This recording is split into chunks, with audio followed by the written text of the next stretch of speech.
Welcome back to our channel மாணக்கர் ஆசிரியர். இன்னைக்கு இந்த வீடியோல 11th ஸ்டாண்டர்ட் காமர்ஸ் 11ஆம் வகுப்பு வணிகவியல் அரசு பொதுத் தேர்வு 2025க்கான ஒரு ஒரிஜினல் கொஷின் பேப்பர் தான் பார்க்க போகிறோம்.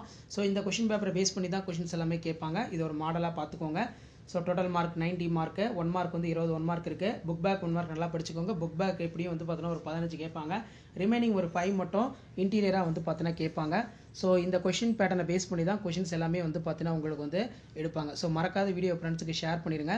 சேனலை வந்து பார்த்தீங்கன்னா சப்ஸ்கிரைப் பண்ணி வச்சுக்கோங்க.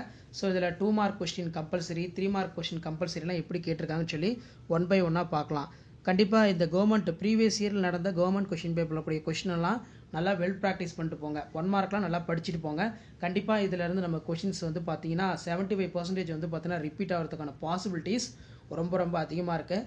ஸோ 2 மார்க் பொறுத்த வரைக்கும் புக் பேக்கை ஆஸ் யூஷுவல் நல்லா தரவாக படித்து எழுதி பார்த்துக்கோங்க. புக் பேக் தான் ரொம்ப ரொம்ப முக்கியம். 11th commerce public exam March 2025க்கு. ஸோ ஃபர்ஸ்ட் வந்து 2 மார்க் கொஸ்டின் என்ன கேட்டிருக்காங்க பார்க்கலாம்.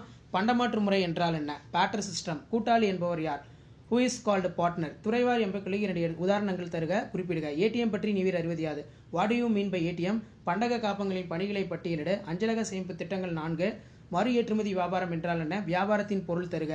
Give the meaning of trade. மறைமுக வரி என்பதன் பொருள் என்ன? இதேனும் 2 உதாரணங்கள். 13 கொஸ்டின் கம்பல்சரி. அதே மாதிரி 3 மார்க் கொஸ்டின் பொறுத்த வரைக்கும் சேவை தொழில் என்றால் என்ன, அதன் வகைகள். வாட் டு யூ மீன்? இது நல்லா பார்த்துக்கோங்க. அயல்நாட்டு நிறுமங்கள் பற்றி விளக்குக. பொது கழகங்கள் என்றால் என்ன? Public corporation. அடுத்து மொத்த வியாபாரி பண்பு நலன்கள் ஏவேனும் 3 விவரிக்கவும். மடக்கு கடைகளின் குறைபாடுகள். Explain the detriments of multiple shop. அது கீழே ஐவகை வருமான தலைப்புகள் அதன் பிரிவுகளுடன் குறிப்பிடுக. சிறுகுறிப்பு வரைக. சிறப்பு தொழில். காப்பீடுகளின் கோட்பாடுகளை பட்டியலிட. அவற்றின் ஏதேனும் ஒன்றினை விவரிக்கவும். ரொம்ப இம்பார்ட்டன்ட்.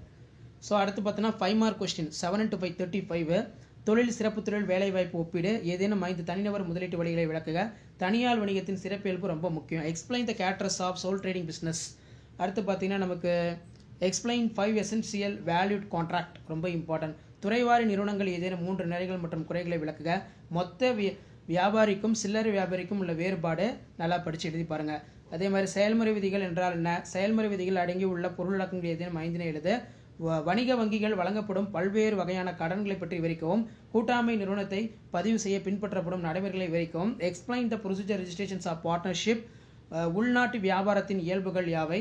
எவையேனும் 5 வகையான பண்டக காப்பங்கள் விவரிக்கவும். What are the futures of internal trade ரொம்ப important. Explain any 5 types of warehouses நல்லா படித்து வச்சுக்கோங்க. நேரடி வரியினையும் மறைமுக வரியினையும் வேறுபடுத்துக. பண்டைய தமிழ்நாட்டின் கரையோர வர்த்தகம் பற்றி விளக்குக. டிஸ்டிங்ஸ் between direct tax and indirect tax. Explain the coastal trade of ancient Tamil Nadu ரொம்ப இம்பார்ட்டன்ட். ஸோ கண்டிப்பாக இந்த கொஸ்டின் நல்லா படிச்சுக்கோங்க. வீடியோ ஃப்ரெண்ட்ஸுக்கு ஷேர் பண்ணுங்கள். தேங்க்யூ.